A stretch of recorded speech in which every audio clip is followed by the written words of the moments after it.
Vous avez sans doute entendu que le pape a été au Nigeria, en Ouganda, et qu'il est maintenant en Centrafrique. Et peut-être vous vous dites, il est fou, mais est-ce que Dieu n'était pas fou de venir dans ce monde?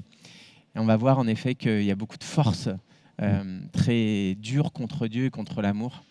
Mais quand Jésus vient, alors on entend cette phrase, redressez-vous, levez la tête, votre rédemption approche. Voilà, avec Dieu, il y a toujours une issue, il y a toujours un avenir. Et ce qui est très intéressant, c'est que le pape, il a écrit une encyclique, c'est-à-dire qu'il nous a écrit une lettre dans laquelle il dit « Si vous voulez vraiment prendre soin de la création, il faut absolument commencer par la miséricorde. » Ah, ça c'est étonnant quand même, non? C'est-à-dire le 8 décembre, il dit « On va faire un jubilé, une année de la miséricorde. » Et si vraiment on apprend à s'aimer, à aimer tous les hommes, il y a des chances qu'on prenne vraiment soin de la création. Parce que ça veut dire que dans des pays où les gens sont hyper malheureux, parce que justement notre manière de vivre les uns avec les autres fait que justement le monde est abîmé et que des gens sont encore plus malheureux, en fait l'un et l'autre est lié. D'ailleurs le pape, vous savez où il était là? Il a été au Nigeria, en Ouganda, et puis maintenant il est en Centrafrique. Il y en a qui disent il est complètement fou, il va se faire tuer.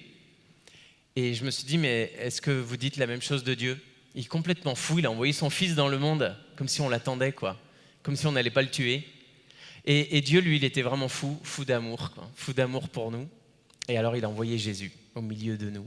Et pour nous en parler ce soir, j'ai demandé à Benjamin de nous dire quelques mots pour commenter l'évangile de ce jour. Je ne sais pas si vous vous souvenez, mais quelques jours après l'Ascension, le cardinal Barbarin était ici et il disait à Thomas et Benjamin que les prêtres, les évêques, les diacres ont besoin d'autres chrétiens qui les aident à exercer la responsabilité d'annoncer la parole de Dieu. Et après, il disait une prière sur eux. Dieu qui est source de toute lumière et de tout bien, tu as envoyé ton Fils, la parole vivante, pour révéler aux hommes le mystère de ton amour. Bénis Benjamin et Thomas dans leur ministère. Qu'ils se nourrissent de ta parole, qu'ils se laissent former par elle et qu'ils l'annoncent fidèlement à leurs frères.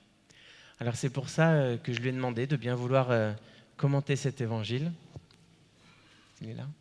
Et bien Benjamin, que Dieu te bénisse, qu'il soit ta force, lui qui est ta vie, puisque sa parole est créatrice, que par ta bouche elle puisse toucher le cœur de tes fidèles, des fidèles qui sont là. Amen.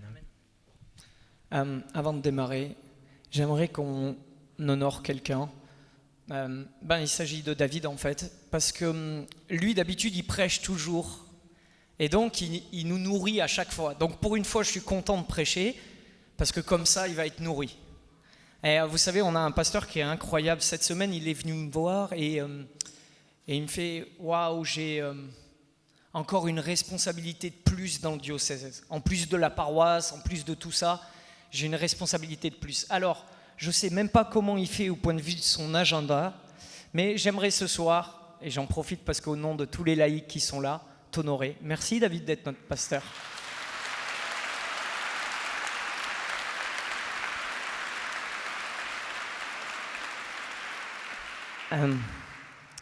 Ce soir, lorsque je me suis penché sur l'évangile, je suis tombé sur cette phrase qu'on va commenter. En fait, on va regarder juste une phrase de l'évangile ce soir. Et cette phrase, on va essayer de l'analyser dans les détails. Vous savez, lorsqu'il y a eu les attentats en France, on allait en concert à Orléans. Et l'évêque nous a appelés en nous disant « Oh là là, il faut tout revoir le programme et il faut que vous priez pour que vous ayez une parole ce soir. Et pas une parole ordinaire. » Et lorsqu'on a ouvert la Bible avec Tom, on est tombé sur l'évangile de ce soir. Et spécialement sur cette phrase. Et je vais demander à Amaru de l'afficher sur l'écran, si c'est possible. Quand ces événements commenceront, redressez-vous et relevez la tête, car votre rédemption approche. On va la regarder dans le détail. On va la regarder dans le détail parce qu'elle nous dit quelque chose pour entamer notre chemin vers Noël. Qu'est-ce que c'est d'abord que ces événements qui commenceront? Jésus, il nous les commente, il nous parle de peur, d'angoisse, de mort. Il nous dit qu'en gros, il y aura des hommes qui mourront de peur, il y aura des cataclysmes sur terre, il y aura des guerres, bref, un programme absolument pas réjouissant et qui est décrit comme quelque chose de cataclysmique. Mais dans nos vies, est-ce qu'on n'a pas des événements cataclysmiques? Est-ce que dans nos vies, au quotidien, dans nos couples, dans notre famille, dans notre travail, avec notre argent? Est-ce qu'on n'a pas des moments où c'est difficile à un point où ça devient cataclysmique dans nos vies? Est-ce qu'à des moments, ça ne devient pas trop compliqué dans nos vies? Et quand ces choses commencent, vous savez ce qu'on a comme réflexe? La peur, quand elle arrive dans nos vies, l'angoisse, quand elle arrive dans nos vies, on est complètement dominé par elle. C'est-à-dire que c'est comme un fardeau, et un fardeau qu'on n'arrive plus à porter. C'est-à-dire qu'il nous domine complètement. Dans nos pensées, lorsqu'on a peur, la peur nous domine complètement. Moi, je me souviens, j'étais parti avec David et Thomas, on était partis à New York. Et vous savez, on est monté en haut de l'Empire State Building. Je ne sais pas si vous connaissez cet immeuble, c'est l'un des plus hauts immeubles de New York, de Manhattan. Et quand on est arrivé en haut, je me souviens, il y avait David et Thomas qui ont couru contre le bord et ils commençaient à faire des selfies juste au bord. Et il y avait 300 mètres de vide, c'était incroyable. Et en fait, moi, j'ai le vertige. Et c'était vraiment pas drôle pour moi. En fait, j'étais à 4 mètres du bord. Et franchement, j'étais là, non, c'est bon, je vais faire mon selfie de là. Vous voyez ce que je veux dire? Quand la peur, elle vous envahit, c'est un truc qui vous domine. Là, je prends un exemple rigolo, mais le problème, c'est quand ça arrive dans nos couples, quand ça arrive dans notre travail, quand ça arrive avec un collègue, quand ça arrive avec un ami, quand ça arrive avec des gens extérieurs, quand la peur, elle vous envahit, quand ça arrive à cause des attentats de Paris, mais on est complètement dominé par ça. Et on sent qu'on est affaissé par le fardeau. Et Jésus nous dit, ces choses, elles arrivent. Et il ne les ignore pas. Mais voici la parole que Dieu veut nous donner à tous ce soir. Quand ces choses commenceront, redressez-vous. Redressez-vous, ça veut dire ne restez pas ployés sous le fardeau de vos vies et de vos soucis et de vos problèmes. C'est-à-dire que Dieu nous donne un encouragement pour dire ces choses, elles commencent dans ta vie, à ce moment-là, redresse-toi. Quand la peur et l'angoisse s'abattent sur ton couple, redresse-toi. Quand la peur et l'angoisse s'abattent sur ta famille, redresse-toi. Quand la peur et l'angoisse arrivent à cause de tes amis, redresse-toi. Quand la peur et l'angoisse arrivent dans ton travail, redresse-toi. C'est-à-dire, ne vis pas centré sur tes problèmes à les regarder, mais redresse-toi. Ce fardeau, tu peux le porter. T'en auras des soucis, t'en auras des problèmes, mais tu dois te redresser à ce moment-là. Et c'est comme une décision qu'on doit prendre. Vous voyez, dans ce chemin de Noël, on doit vraiment prendre une décision de nous redresser. C'est-à-dire de dire, Seigneur, au moment où les problèmes arrivent, aide-moi à me redresser et à ne pas être complètement envahi par la peur, l'angoisse, les problèmes, le stress, toutes ces choses qui nous accablent. Mais il nous dit encore une chose. Il nous dit aussi, à ce moment-là, quand vous êtes redressé, levez la tête. Levez la tête. Quand on lève la tête, on regarde au ciel et on regarde vers Dieu et on regarde la lumière de Dieu et on regarde avec les yeux de Dieu. Et Dieu est en train de nous donner une deuxième leçon après nous avoir dit « redresse-toi ». Il nous dit « regardez vos circonstances, vos vies, non pas à partir de vos peurs et de vos angoisses, mais en vous redressant à partir de ma lumière. Regardez vos couples, regardez vos familles, regardez votre travail, regardez votre argent, regardez vos soucis, regardez vos problèmes à partir de mon regard.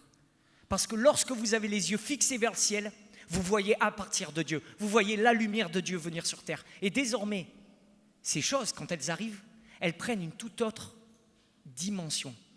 C'est-à-dire qu'elles sont vues à partir de Dieu. Ces choses qui nous accablent, on en a tous et on les connaît. Ces choses qui nous font mal dans nos vies, qui nous empêchent d'avancer. On en a tous en fait, qu'on ait 15 ans, qu'on ait 30 ans, qu'on ait 60 ans, on a tous des fardeaux dans nos vies à porter. Et Dieu il nous dit ce soir, redressez-vous et regardez vos vies à partir de ma lumière. Prenez cette décision dans vos vies que la lumière de Dieu devienne le point ultime de votre vie. Vous voyez ce que je veux dire ? C'est-à-dire qu'il faut un changement de pensée. Vous savez, quand on a peur et quand on vit dans l'angoisse et quand on a des problèmes, cela devient la norme de notre vie et nous contrôle complètement. Et Dieu il nous dit non, désormais, vis sous mon regard. Ne sois pas maîtrisé et contrôlé par tes problèmes, mais vis à partir de mon regard. Vis à partir de moi. Et cette question, elle nous est posée à chacun ce soir. Pour faire le premier pas vers Noël, on a 4 pas à faire vers Noël. Le premier, c'est de nous redresser et de lever la tête vers Dieu. Ce soir, de dire à Dieu, je veux regarder vers toi. Je veux voir ta lumière dans ma vie maintenant. Je ne veux pas vivre à partir de mon stress. Je ne veux pas vivre à partir de mes problèmes. Je ne veux pas vivre à partir de mon malheur, de ma tristesse qui s'abat sur moi. Tu le sais, Seigneur, je suis complètement dominé par ces choses. Mais ce soir, si je suis venu dans cette église, c'est pour regarder ma vie à travers tes yeux.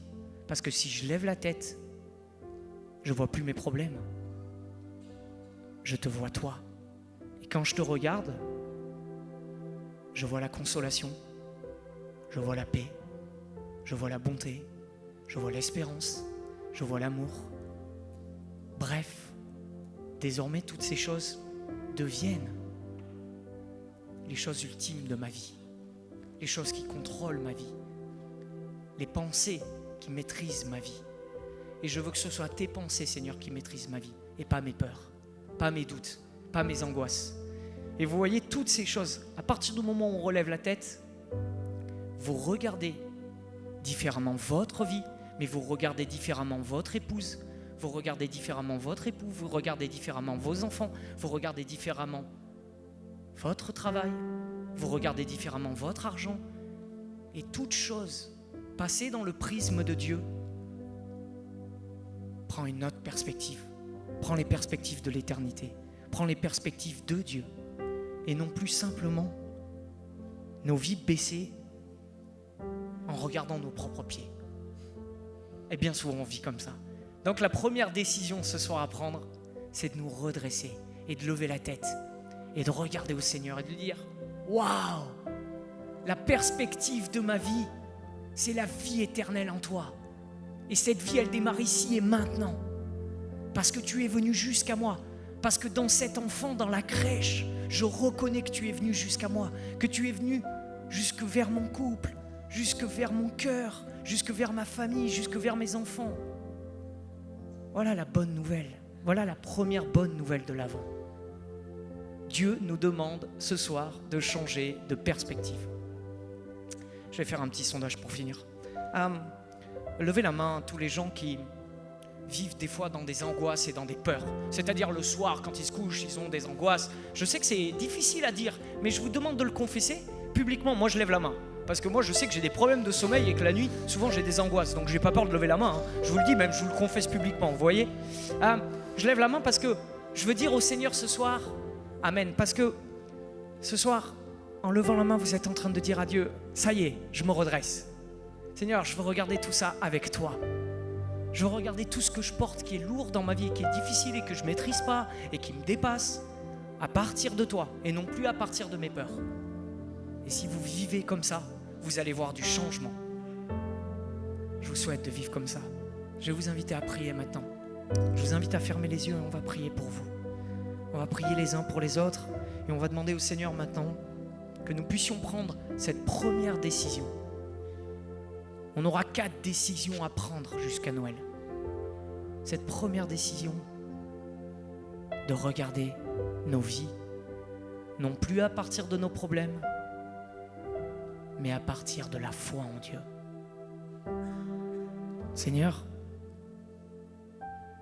nous sommes devant toi ce soir et nous voulons te demander de nous bénir chacun ici. Seigneur, tu connais nos cœurs, tu connais la vie de l'homme, puisque toi-même tu t'es incarné. Tu as connu toutes choses que nous connaissons excepté le péché. Tu as connu l'angoisse, tu as connu l'abandon, tu as connu la souffrance, tu as connu la trahison. Toutes ces choses qui nous dépassent, toutes ces choses qui nous font mal. Tu as tout connu, Seigneur. Mais ce soir, nous voulons que tous ces fardeaux que nous connaissons et que nous portons et qui nous accablent, nous voulons nous redresser et vivre non plus à partir d'eux, mais à partir de toi. Seigneur, viens nous bénir ce soir. Viens changer nos cœurs, viens changer nos perspectives. Fais-nous faire un pas de plus. Permets-nous d'avoir de l'audace ce soir et de nous dire, je n'ai plus peur. Je ne veux plus vivre à partir de mon angoisse, mais je veux vivre à partir de la foi en toi. Je veux me remettre en toi, je veux croire en toi. Je veux avancer un peu plus vers toi parce que tu es mon Dieu et que je crois en toi. Et que si je suis venu dans cette église, c'est parce que je crois que toi, tu as les solutions pour ma vie. Des solutions et des perspectives nouvelles. Alors change mon cœur. Change mon regard. Change mes oreilles. change ma bouche, change mes pas, change toutes choses en moi, pour que désormais, je vive à partir de toi. Amen.